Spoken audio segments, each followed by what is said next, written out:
So I want to officially welcome you to the End of Service Transition, Preparing for Life After AmeriCorps VISTA webinar. I'm Amy Kanata with Education Northwest in Portland, Oregon, and I'll be your host for today's session. We have a team supporting us today, and to start, I want to welcome Jessica Birch from the Corporation for National and Community Service, who will be our speaker for today's session. I will be monitoring the chat panel and helping facilitate Q&A throughout. We're also joined by Bethany Dusablin from Education Northwest, who will be managing the WebEx technology for our session today. And we're delighted to have with us our special guest speaker, Tiffany Anderson. Tiffany has been the AmeriCorps Program Coordinator at the United Way of King County for over 2 years, where she's grown the VISTA team from 10 to 40 members. And we'll hear more about Tiffany and from Tiffany a little bit later. So at this time, I'm going to go ahead and turn it over to Jessica. Thank you, Amy, and thank you all for joining us today for this webinar. My name is Jessica Birch, and I am a training coordinator for the AmeriCorps VISTA program, and I'm also an AmeriCorps VISTA alum. So here is what we hope you'll get out of this webinar. We'd like you to be able to start the sustainability conversation with your VISTA. What types of things need to be passed off from the VISTA in order to keep the program sustainable? We also like you to be able to set up discussions on what comes next after service. Do you know what your VISTA's plans are after this year? Do they want to go to school, start a career, or maybe they want to serve again? We also want to inform you of the options that are available to AmeriCorps VISTA alums. There are unique opportunities for VISTA alums and AmeriCorps alums, and we want to make sure you know those opportunities so that you can be well informed for your VISTAs. And lastly, we hope to give you a reminder of the administrative tasks that are associated with closing a member out of service. So I want to have us start off by taking a 360 approach to a VISTA year. We're looking at the whole picture of VISTAs and you as their supervisors and what you need to think about prior to close of service. So let's start off with project sustainability. So why is this transition so important? One of VISTA's 4 core key principles is sustainable solutions. The other 3 are anti-poverty focus, community empowerment, and capacity building. As directed by Congress, VISTAs are short-term resources that serve to build the long-term sustainability of anti-poverty programs. VISTA projects should be developed with a goal to phase out the need for VISTA members and maintain the ability of the project to continue without them. As the last sentence indicates, the work must go on, with or without the help of VISTAs, and it's part of the project supervisors and the VISTA's responsibility to ensure that it does. So, imagine that you are a supervisor of a VISTA named Susan. You've been conducting weekly one-on-one conferences with her throughout her service year, and tomorrow is your next meeting. Some important things to remember. She's beginning her last quarter of her service year, and it's time to begin planning for the transition. She's been very successful at recruiting volunteers and engaging many of them to serve as mentors for over 9 months. She's also been the main contributor to the organization's online presence. You intend to coach Susan on what she needs to do to prepare for the end of her service term. So what do you think is important for Susan to begin to think about and do to ensure that a smooth transition takes place to the next VISTA?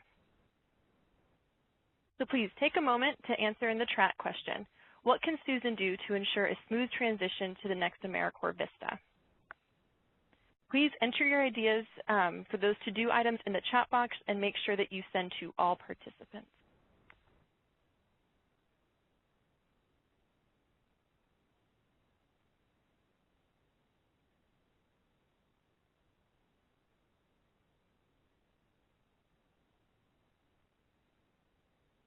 Okay, so far the chat's pretty quiet, so go ahead and type in your ideas on what you might suggest Susan does to ensure a smooth transition to the next VISTA.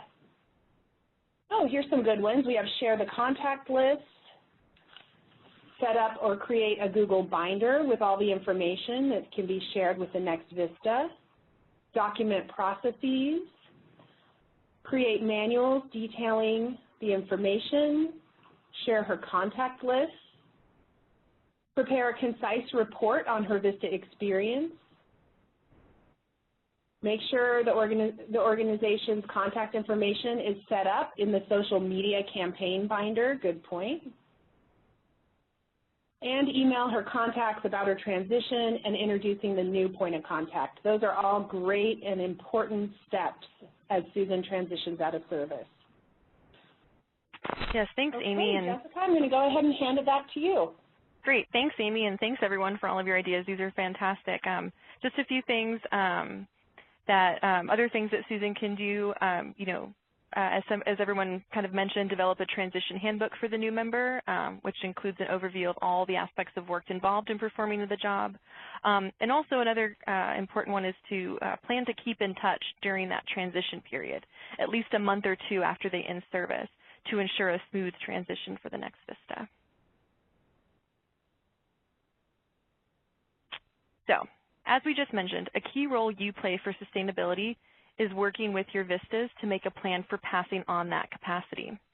In PSO and in supervisor's orientation, we define capacity building as the transfer of knowledge, products, and relationships.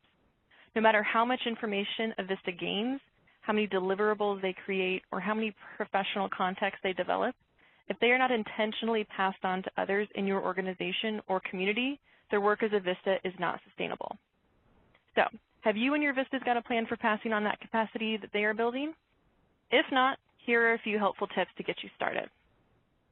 So, as a lot of you mentioned, make sure everything is saved in a location where you can access it.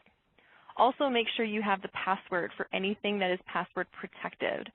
For example, if your VISTA is a volunteer coordinator and manages the organization's volunteer email/inbox, make sure to have the password to that email address so that there is a seamless transition once the VISTA leaves. Also, make sure that everything that needs to be documented is documented, including contact lists and so forth, so that a new VISTA can hit the ground running. This is also important for your organization in case your current VISTA is your last VISTA. Next, you should meet with key staff and others in the community to inform them of the change and discuss the transition coming up, what to expect, and what they can do to facilitate things. This should be done with your VISTA. You want to ensure that they act as a bridge between the community and you, the organization, who will be taking over their responsibilities. Also, prepare a need-to-know items list for the next person, important guidelines for doing specific tasks, pointers for approaching community groups, and lessons learned from what's been done before. This is a great task for your current VISTA to complete. As they have been doing this work, they are best equipped to create this for the next person who comes in. And last but not least, organize your paper files. Make them easier for the next person to find what they need. So while we provided a brief overview, we do have other sustainability resources for you and your VISTAs. For more information regarding project sustainability in the VISTA context, please view our recorded webinar for supervisors on the VISTA campus website in the Supervisors section. If your member has not already watched the Member Sustainability webinar, consider sending them the link for the Member Sustainability webinar. These webinars are great sustainability conversation starters. If you or your VISTA is not sure what their role is regarding sustainability, review these webinars and set up a meeting afterwards to discuss what you learned and what the next steps should be for your organization and the VISTA. So, we've explored the sustainability portion of the close of service responsibilities of the VISTA member and supervisor. But what about the VISTAs themselves? How will they figure out and prepare for what comes next after they leave service? Please answer our poll. So you should see a poll on the right-hand side of your screen. Do you know what your VISTAs want to do after service?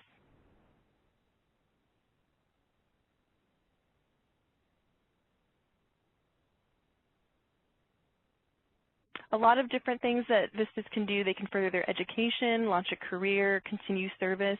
Definitely just take a few seconds to answer that poll and let us know what you think.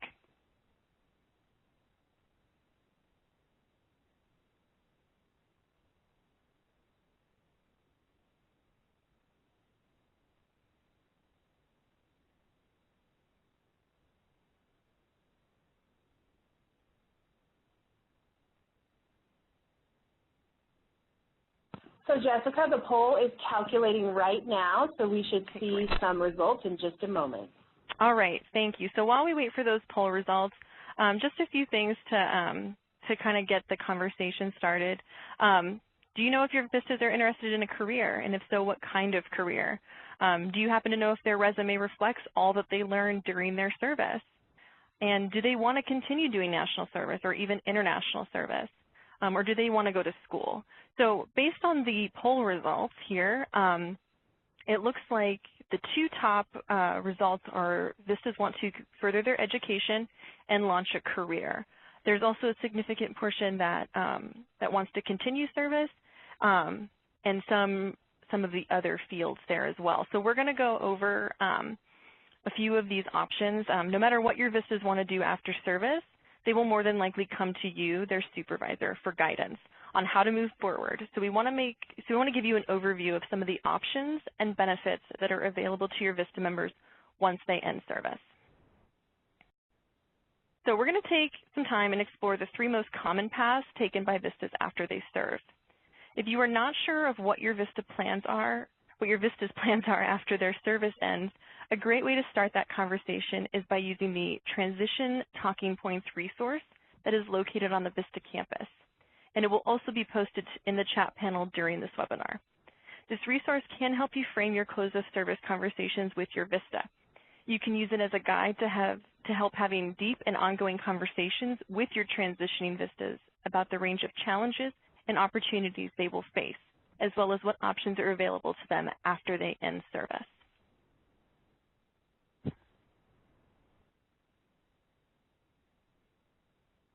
So first, let's talk about education options. Some of your VISTAs may be interested in continuing their education after their VISTA year. In terms of helping guide your VISTAs in pursuing additional education, there is a great archived webinar titled Planning Your Post-Service Career that includes a section on thinking through your options. For example, it addresses 5 questions to ask before getting further education. When we talk about education options, we're also talking about your VISTA's professional development. As a supervisor, one of the best things you can do for your VISTAs is to encourage their own professional development.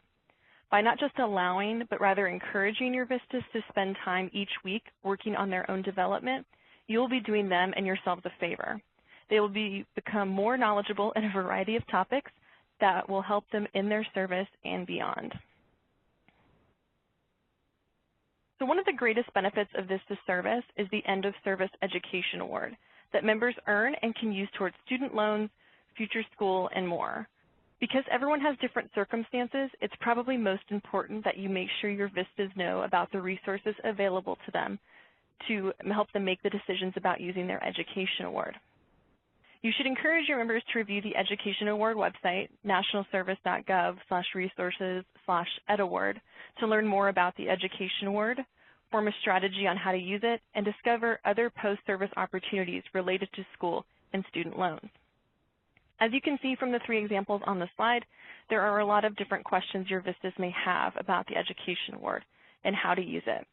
This website will help answer their questions so that they can make the best use of their Education Award. In addition to the website, VISTAs can view the archived webinar titled Using the Education Award and Managing Student Loans to learn more about the Education Award and its uses. Another benefit related to the Education Award is the Education Award Match Program. There are many schools that have agreed to help AmeriCorps alumni by waiving application fees, providing a percentage of matching the Education Award, and in some cases, schools are even doubling the Education Award and offering thousands of dollars of assistance in the cost of attendance. More information about the Education Award Matching Program can be found on nationalservice.gov. We will also post a link to this resource in the chat during this webinar. Another benefit your VISTA may want to consider is public service loan forgiveness. Does your VISTA have federal direct loans? Are they considering working in the nonprofit, government, or education sectors? If so, they will want to learn about this program. If they work for 10 years in public service positions and make 120 on-time payments during this time, any balance on their federal loans is forgiven after 10 years.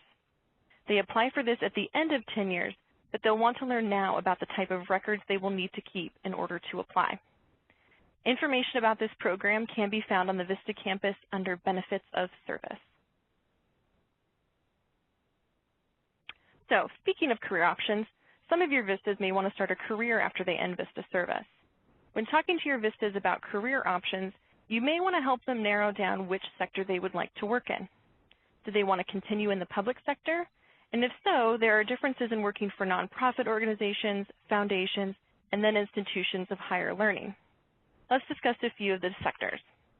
First, nonprofits. Do they want to work for a nonprofit that does direct service, such as a homeless shelter, or do they like working on policy? Or would they prefer a national or internationally mission-based organization? Are they interested in working at an educational institution? What about the private sector? If they are dedicated to philanthropic work, today there are many options at companies for social responsibility and corporate philanthropy. And what about working for the government? Because VISTAs are unique in the fact that they receive non-competitive eligibility upon successful completion of service, they should really consider a career with the federal government. As a VISTA alum, there are a lot of different career search benefits available, and we'll go over a few here. As I mentioned before, non-competitive eligibility is a great benefit to AmeriCorps VISTAs. The non-competitive eligibility is something we also call NCE, and the next slide will guide you through the basics of it. Next is the VISTA Campus Job Board. Because the non-competitive eligibility status is very attractive to federal employers, we created a job board forum on the campus. So while this is used to post a variety of positions, such as VISTA member positions, leader positions, it is our main vehicle for other federal agencies to recruit VISTA alums with non-competitive eligibility. The VISTAs can visit vistacampus.gov/jobs to view current listings. Another benefit is the AmeriCorps Alums Network. This is another great career resource for your VISTAs. The AmeriCorpsAlums.org website has a lot of great information for alums, such as a job board, virtual career fairs, and links to other AmeriCorps alums in their area. Jobs that are looking to hire alums with non-competitive eligibility also advertise on this job board. Another unique opportunity that is currently available to VISTAs ending service is the Eli Segal Fellowship. The Eli Segal Fellowship is now accepting highly qualified candidates for a 13-month immersion experience at the Corporation for National and Community Service. This fellowship will allow alums to gain firsthand experience in how a federal agency works to implement policy and leverage national service in order to tackle some of the most pressing issues facing our nation. More information about the fellowship can be found on nationalservice.gov, and we'll also post a link to the website on this chat, or in the chat during this webinar. So, we keep talking about non-competitive eligibility, but what exactly is it? Non-competitive eligibility, or NCE, is a hiring status granted to VISTAs for 1 year upon successful completion of their VISTA service. NCE gives VISTAs a leg up in applying for positions in the federal government. Their VISTA service permits them to compete in a smaller pool of applicants, drastically improving their chances for success. While their chances are improved, it is important to note that NCE does not guarantee that they will get a job. Here's a screenshot of the USA Jobs Advanced Search feature. When searching for jobs on USA Jobs, VISTAs should go to the Advanced Search page and elect yes to whether they are an applicant with non-competitive eligibility in the Applicant Eligibility section. When a candidate applies for positions on USA Jobs, they will need to attach their VISTA Certification of Service letter with non-compete in order to show proof of their non-competitive eligibility status. VISTAs will have access to this letter after they have completed service. A couple of tips for navigating USA Jobs. Finding jobs that are seeking out candidates with NCE can be sort of difficult on USA Jobs. Your VISTAs may want to search keywords such as VISTA or AmeriCorps or Special Hiring Authority to get a listing of jobs that are looking to hire candidates with NCE. If they know what agency they want to work for and don't see NCE on the listing, they may want to contact the HR person listed on the announcement to see if preference is given to those with NCE. I also wanted to highlight quickly that upon completion of service, NCE status lasts 12 months, but can be extended for an additional 2 years for a total of 3 years from end of service date by the hiring agency.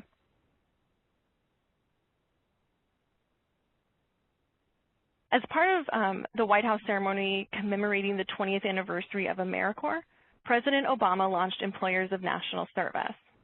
Employers of National Service is another great benefit to VISTA and other AmeriCorps alums.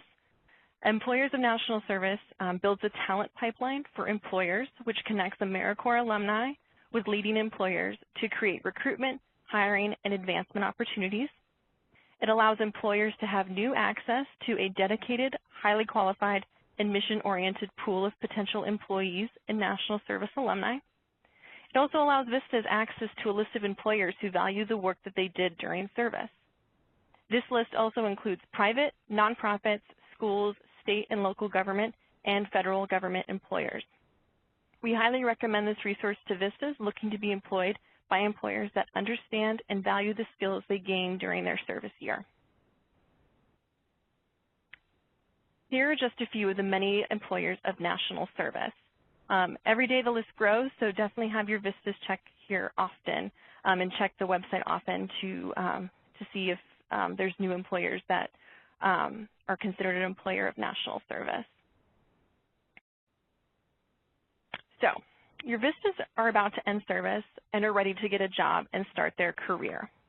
But how do they translate what they did during their VISTA year into career speak?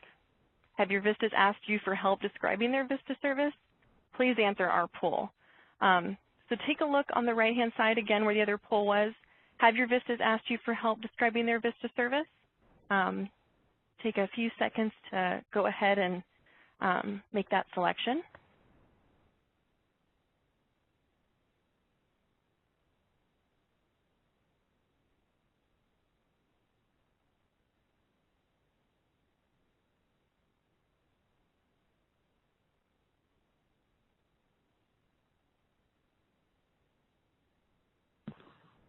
So Jessica, we see that answers are coming in. We'll just leave the poll open for about 30 more seconds, and then we'll close it out and see what we have for results.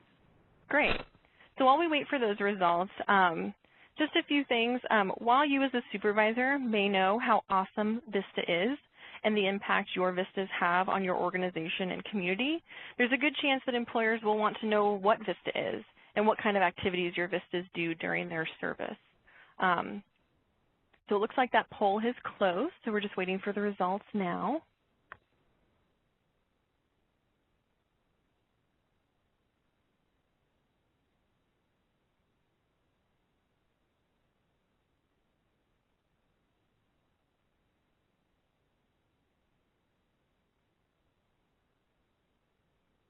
Okay, so we did get the results back. The majority of people said that no, their VISTAs have not yet asked them for help describing their VISTA service term, but that they want to be helpful when they do, so that's fantastic. The second larger group was, yes, they have already asked for resume or interview that the VISTAs are going to have. So hopefully we can give you a few tips here on how to translate service into career speak. So here are a few tips on how your VISTA can talk about their VISTA service. We encourage your VISTAs to prepare a 1 to 2 sentence description so that they can seamlessly explain VISTA to a potential employer. For example, it might say, AmeriCorps VISTA members live and serve in some of our nation's poorest urban and rural areas. With passion, commitment, hard work, and innovative solutions, VISTA members build capacity by creating or expanding programs designed to bring individuals and communities out of poverty. They should also describe the capacity building activities and tasks that they did during service. Examples of capacity building activities might include the ability to do more with less, leveraging human, financial, and other resources to meet organizational goals, developing internal programs and strategies to make the organization more efficient, or participating in resource development and volunteer engagement to help make the organization more sustainable. Also, they should translate VISTA service and activities into the language of the sector or field they want to work in. We suggest that they research the specific field or job of interest, what terms are common in those job posts, even seek examples of resumes from people in the field. What terms did they use on their resume? Even ask for informational interviews with the employer or with that sector. And then they can translate what they did in VISTA to this new language. So as an example, how might you describe your skills and experiences or responsibilities to a nonprofit employer? Or how about a for-profit or public or educational employer? So an example of how you would take the same skill or activity and translate it for each sector. So for a nonprofit, you might say that you did community outreach. For a for-profit, that can be turned into you did marketing. And for a public sector, it could be public awareness. So definitely just learning what the terms are for the field that they want to go into and translating their VISTA service that way. Also, as a supervisor, one of the most helpful things you can do is encourage your VISTAs to start building a portfolio. Encourage your VISTAs to collect things like writing samples, program materials, social media outcomes and evaluations, trainings completed in software used. Encouraging them to do this as soon as possible will help ensure that they have all the materials they need to really sell themselves to potential employers. Now we're going to hear from a VISTA supervisor in Seattle who offers her VISTA members a workshop to help them prepare for a job search and secure a job. So I'd like to welcome our guest speaker, Tiffany Anderson. Tiffany is an AmeriCorps program coordinator with the United Way of King County in Seattle. She is passionate about helping her team of 40 VISTAs and 80 summer associates discern their next professional steps and leverage their service into successful job searches. Recruiting for these positions each year, Tiffany has seen too many bad resumes, cover letters, and interviews, and she aims to make sure no one exits her team without a polished set of job search skills. So Tiffany, take it away. Thank you. Hey, everyone. I am in my third year managing AmeriCorps teams at United Way, and I'm really excited to talk about Life After VISTA training because, honestly, it's my absolute favorite training to deliver, and for a lot of reasons, but really I do love the opportunity to channel our VISTAs' passion and what they've learned during their year of service into a meaningful job search. So I developed a two-day training with our first team because I think really with this material there's much too much information for them to absorb in one day. Most of them come to the very first training with really unpolished materials, and they need to get better resumes and cover letters before they can even think about developing their interview skills. So for day one, we really focus on how to get started. So I have the VISTAs bring copies of their current resume, and just for your information, I base most of my material on a book by Heather Krasna, who used to be she was a career person at the University of Washington for quite a while, and she wrote a book called Jobs That Matter, Finding a Stable, Fulfilling Career in Public Service. I highly recommend this book. I have copies at my office to give the VISTAs to borrow if they want to dip into it. She's also got a blog that I refer them to. So we start the day. I have them do an icebreaker where they go around the room and shake everyone's hands and evaluate each other's handshakes, which kind of breaks the ice a little bit. And then we dive into discussing mission and values and what our VISTAs value in the workplace. So I have them do some free writing and use some ranking worksheets from Heather's book to help them kind of identify both the mission areas that are most critical to them and the values that are most critical to them. I don't think we talk enough in the nonprofit sector in particular about the fact that for a lot of us, things like benefits and compensation do matter, or the work environment, or our supervisory relationship. And I really want to give them the language and the empowerment to know that they can value those things as well when they're looking for a position. It's important when they think about which organizations they want to target, when they evaluate job opportunities and evaluate the eventual offers that come in. We then move on to talking about how to build that personal network, because that's how so much of this job success, search success happens. We look at three main elements: informational interviews, which I think most people are actually really uncomfortable with, and I think they are, in fact, one of the most powerful tools. How to use LinkedIn effectively, and then I have them develop a personal pitch or an elevator speech. So I have them put one together and then practice with a partner, really emphasizing the storytelling aspect of that tool. Then we move on to resumes, and I use the rhetorical triangle of purpose, audience, and genre to help them think about how to strategically communicate via their resume. So they're considering who their audience is, which varies depending on where their resume is going, what the purpose is, which also varies depending on the audience, and then what are the genre conventions. So what is it supposed to look like? What is it supposed to communicate? Those sorts of things. We talk about what the anatomy of a bullet point should look like, and really what I see there most is that folks really miss capturing the impact, both quantitatively, but also communicating the goal or the purpose behind their achievements. And so we talk about that, and then I have them actually work individually on writing some bullet points for their particular service. And then that builds toward a peer review where they're working together to gain feedback and give feedback. And we also talk about annotating job descriptions and the importance of that for both building effective resumes and preparing for the interview. So looking at the job descriptions really critically and then comparing their skill sets to what's being asked of them. We close out the day, which is a really dense day, and by this time, honestly, they're a little bit fried, but we talk about cover letters, also from the rhetorical triangle framework. And with that, I really emphasize sort of like capturing in the cover letter what's in it for the employer, because the biggest mistake I see with cover letters is applicants really focusing on what they'll get out of the experience. And so I think I see that with my VISTAs a lot as well. So I have them critique examples in small groups to sort of see what works and what doesn't. Often what comes out of this is sort of the subjective nature of application material, which I feel like is a really good lesson for them to learn. There's no one perfect way of doing it, and your audience varies so greatly. You kind of have to do your best. And then we move on to day 2. And this is really usually about a month later. So theoretically, they've all gone and worked on their resumes, and some of them do that and some of them don't. But I have them bring those resumes back in, as well as a position description for a job that they're either applying to or interested in, because I want them to actually get started. A lot of them drag their feet. And this day is structured to be a team-wide training in the morning, and then we kind of do breakout groups in the afternoon, depending on what folks are interested in.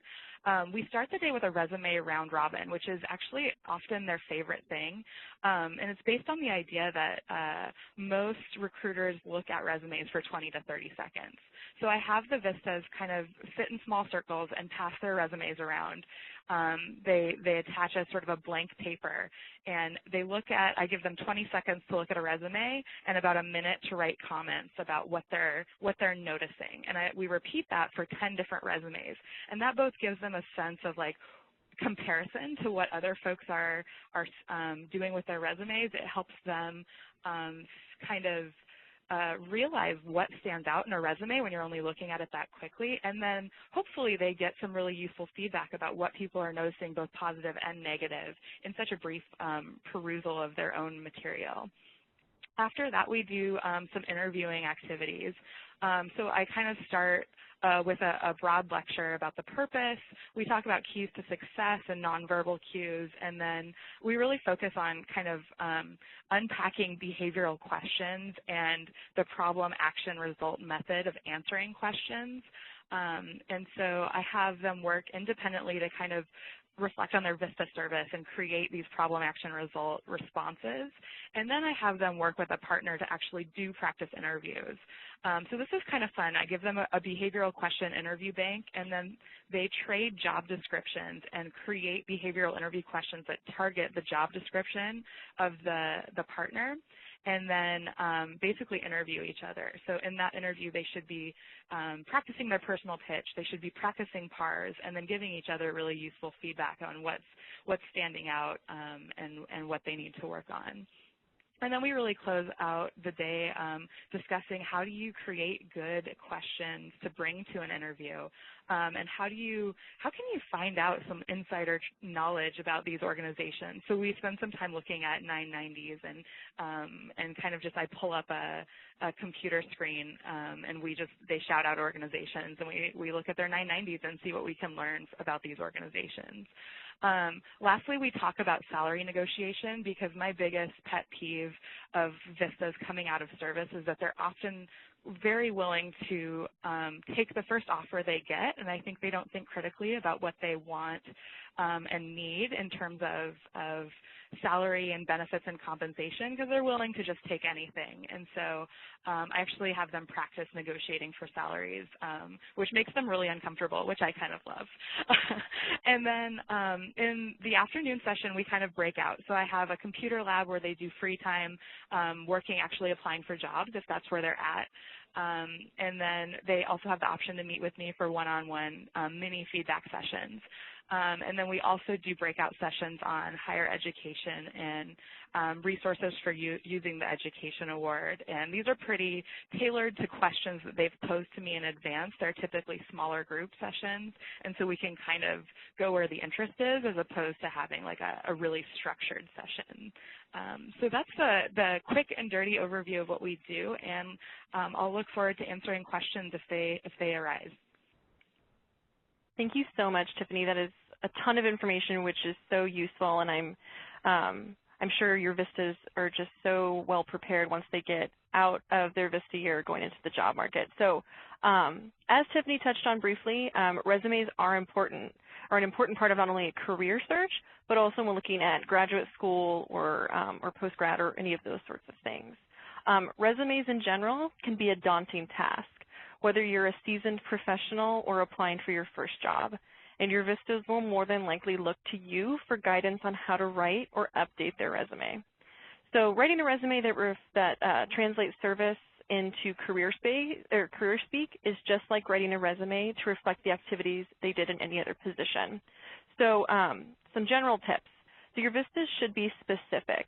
They should break their service down into skills, experiences, tasks, and responsibilities.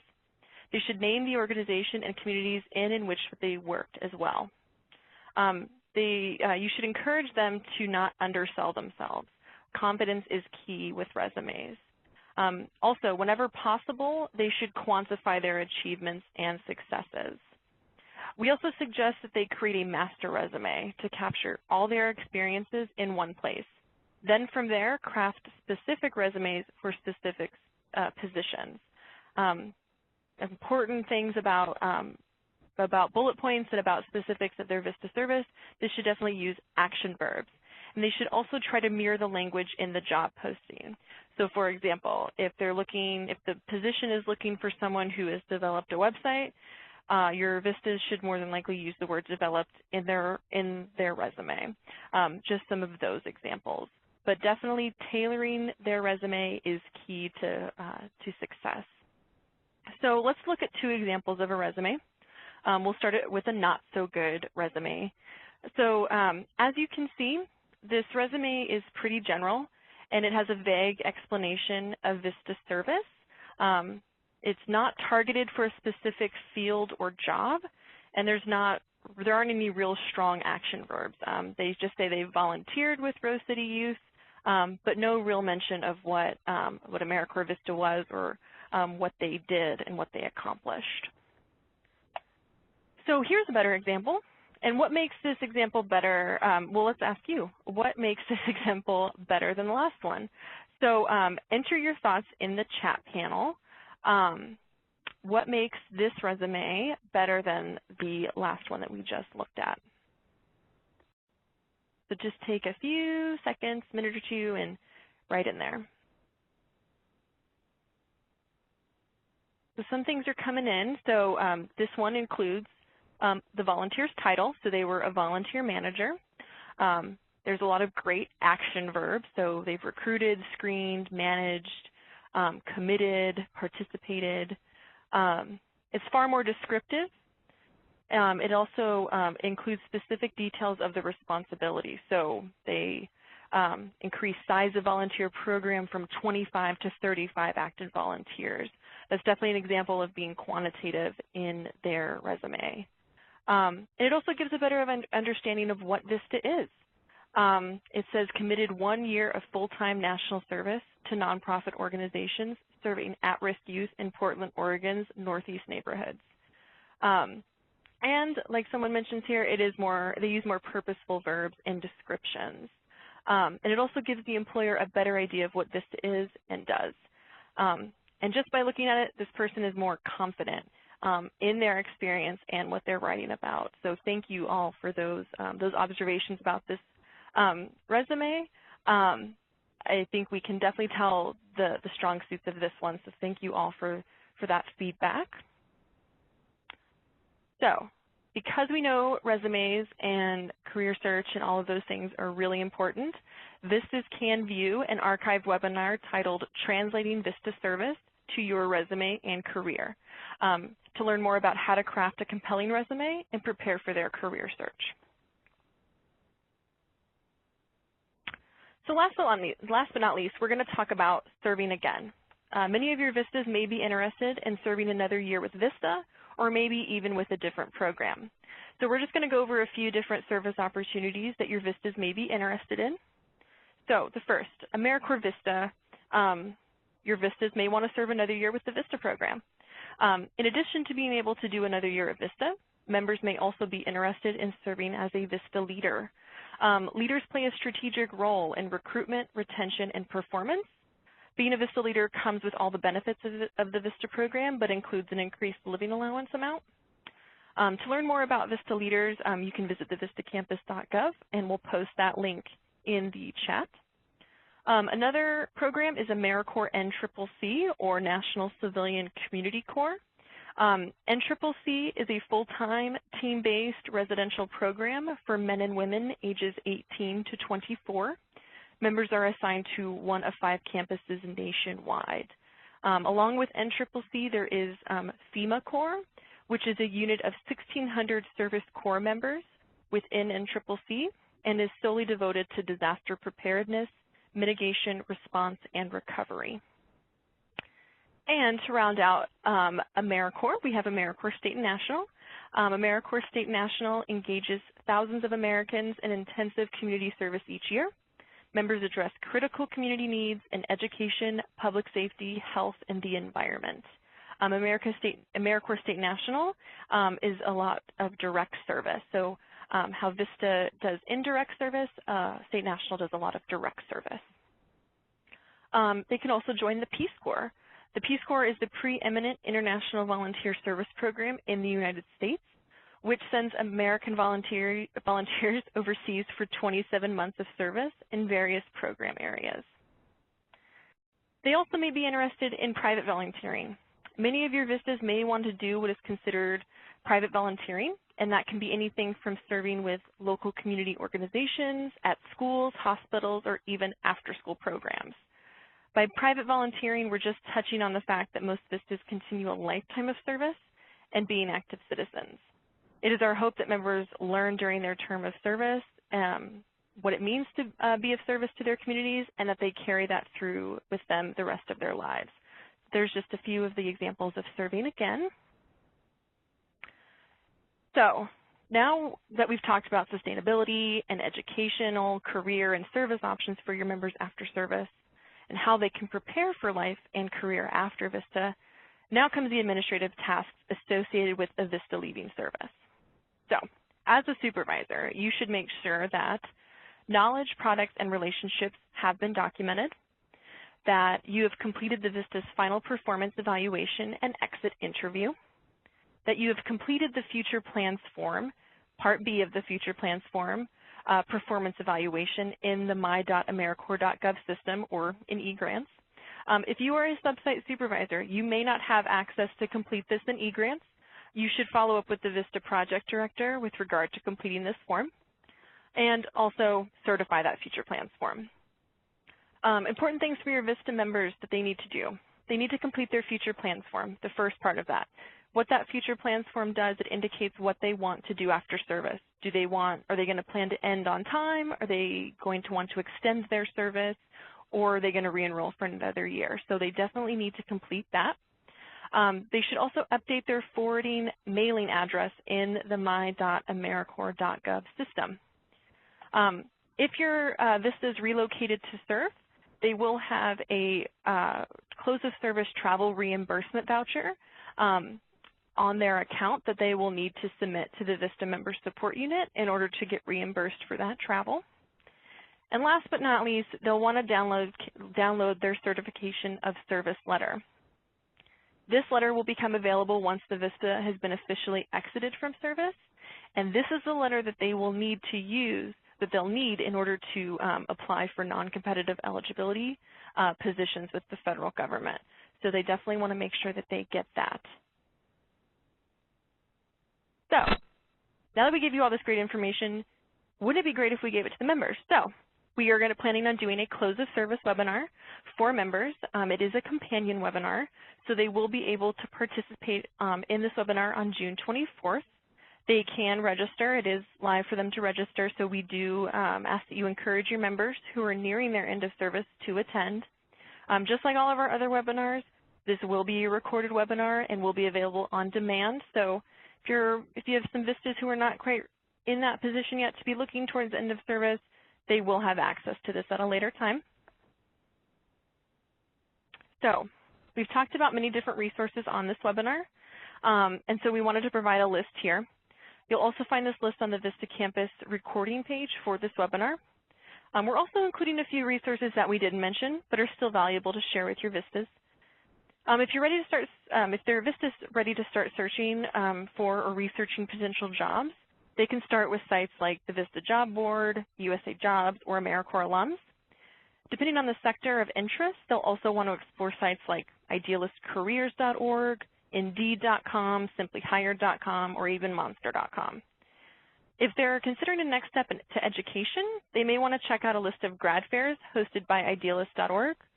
These are programs specifically focused on careers that benefit the public, from international affairs to social work to environmental science. They might also want to explore the listings on Princeton Review, where they can search by specific program types and schools. We also have links to resources specific to VISTA alums here. First, I recommend that you check out the great resources at Planning for Life After VISTA. You can see the URL here, but like we said, this will be posted to the webinars page probably in the next week or so. So we want to know what you thought, and I'm going to turn this on over to Amy so that she can get us all ready for Q&A. So Amy, take it away. Thanks, Jessica, and thank you, Tiffany, as well. So on the right-hand side of your screen, you should be seeing an evaluation poll. Please take a few minutes to share your feedback with us. Your responses help us improve the webinars in the future. So take a couple minutes to do the evaluation. And at this time, we're going to move into the Q&A portion of the session. Again, just a recap on how you can ask questions. You can enter your questions into the Q&A panel on the right-hand side of your screen. If you don't see that panel, you may need to click on the Q&A icon in the upper right to enter a question. You can also ask a question via phone. And at this point, I'd like to ask Troy to give us instructions for using the phone. Go ahead, Troy. Absolutely, thank you. And if you'd like to ask a question on the phone, please press *1 at this time. Be sure to unmute your line and record your first and last name clearly when prompted. Your name is required to introduce your question. Once again, if you'd like to ask a question, please press *1. One moment to see if we have any come up in queue. Thank you, Troy. And while we're waiting for those phone line questions, we do have a question in the WebEx panel from Lindsay, and I think this is great for either Jessica or Tiffany. And Lindsay wants to know, when does a member need to decide at what point in their service their future plans? So when do they need to decide their future plans? And I think this may relate also to the future plans form that we talked about on end of service tasks. Yeah, so I'll speak to that, and then Tiffany, if you want to answer from your experience with your VISTAs. So with regard to the future plans form, that form is open for VISTAs to make their determination on what they're planning to do after service 90 days before they end service. It's opened at 90 days. They don't have to do it by 90 days. We definitely suggest that they do it, a good amount of time before they end service, so that you have a chance to fill out their evaluation and all of those things can get processed. But it opens at 90 days for them. That's when they can make that selection in the my.americorps.gov system. But with regard to looking and when they should start thinking about this, Tiffany, do you have any gems for us there? Sure. Yeah, we start the launching the job search session about 3 months from the end of service, and then we follow up a month later with the second one. And honestly, a lot of them procrastinate, and a lot of them tell me at the end, wow, I wish I'd started thinking about this when we first started talking about it. So it seems like for us it's worked well. That's great. No, that's great. And I mean, definitely it's always a good time that they start thinking about it. It's never too late it's never too early for them to start thinking about it. So so definitely encourage them to start that search as soon as they want to. Great question. Let me check really quick. Do we have any questions on the phone line? I'm showing no questions at this time. Okay. We did have another one come in through the Q&A panel, and the question is from Morgan. She asks, what if the future plans are to stay at our agency? How do we promote staying in-house? Yeah, so I'm not sure. So there's two different ways I can interpret that question, so I'll answer them in both ways.